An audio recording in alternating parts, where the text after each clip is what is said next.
চাচা, তেলের দাম কত করে লিটার? তেল তো বাবা এখন 100 টাকা লিটার। কি কোন চাচা, 3 দিন আগে তেল নিয়ে গেলাম 200 টাকা লিটার।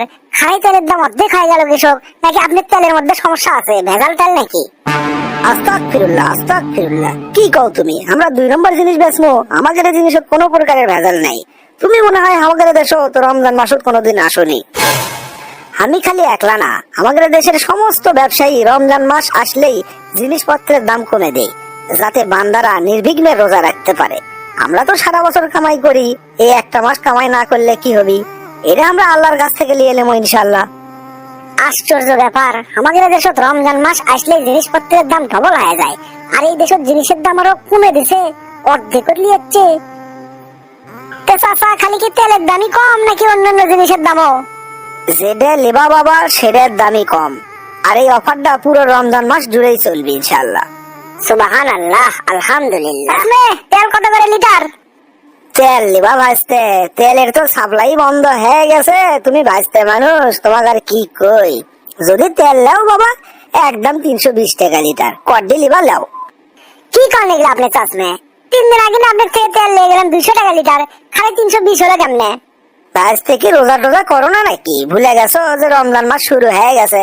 রমজান মাস আসলে আমাদের দেশের জিনিসের দাম বাড়ে, এটা আবার নতুন কি? 200 টাকার জিনিস 320 আছে, তাও তো কমই আছে। ও তাই তো, ভুলেই তো গেছিল যে রমজান মাস শুরু হয়ে গেছে। রমজান মাস আসলে শয়তান বন্দি হয় ঠিকই, কিন্তু সেই দায়িত্বটা আমাদের দেশের ব্যবসায়ীরা পালন করে। ভাজতে কি মনে মনে কিছু করছো নাকি? ওগুলো কই আর কি হবি কও? আমি কি একলা? আমাদের দেশের সব ব্যবসায়ী এই একটা মাসি না ব্যবসা করে বারে। আর তাছাড়া মনে করে ঈদের মধ্যে না খরচ টরচ আছে না, আবার বছরে একবার উমরা হজ করলে না গেলে ক্যাঙ্কা হয়। পড়েছি মোগলের হাতে, খানা খেতে হবে একসাথে, কি আর কম কন। দেন আমাকে 2 লিটার তেল দেন। আফজল চা, ও আফজল চা, ব্যবসা পাতির কি অবস্থা? কুটি আর ব্যবসা বাবু, এবার কোমা ঠিক মতো ব্যবসা পাতি হচ্ছে না। রমজান মাস না লাগতে সব জিনিসের দাম 1.5 থেকে 2 গুণ বেড়ে দিয়েছেন, তাও করছেন ব্যবসা হচ্ছে না। আরো কত গুণ বাড়ান লাগবে বারে যাসনে? না মানে ওই আর কি রে বাবু, দাম আসলে আরে না বাড়াবে পারলে ভালোই হয়, কিন্তু আমি তো একলা চাইলে হওয়ার লয়। তারপরেও মনে করো খারাপ হচ্ছে না, ভালোই হচ্ছে আলহামদুলিল্লাহ।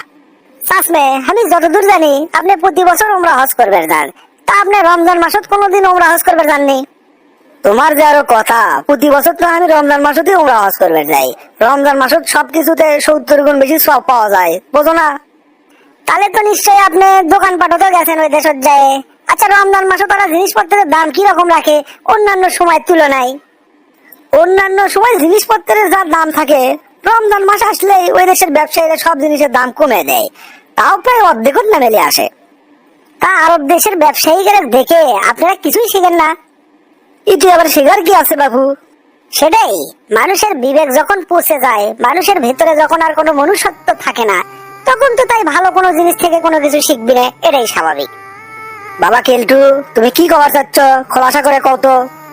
চাচমে শোনেন, আরব দেশের ব্যবসায়ীরা সারা বছর ব্যবসা করে, আর রমজান মাস আসলে জিনিসপত্রের দাম কমে দেয়।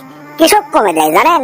কারণ এই মাসে একটা ভালো কাজ করলে 70 গুণ সওয়াব পাওয়া যায়। জিনিসপত্রের দাম রমজান মাসে তারা এই কারণেই কমায়, যাতে সাধারণ মানুষ, গরিব দুঃখীরাও আরামায়েশে রোজা রাখতে পারে। আর তারা এই দুনিয়াতে এর জন্য কোনো কিছু আশা করে না, পরকালে আশা করে আল্লাহ যাতে তাদের 70 গুণ সওয়াব দেয়, তাদেরও যাতে এর বিনিময়ে আল্লাহ জান্নাত দেয়।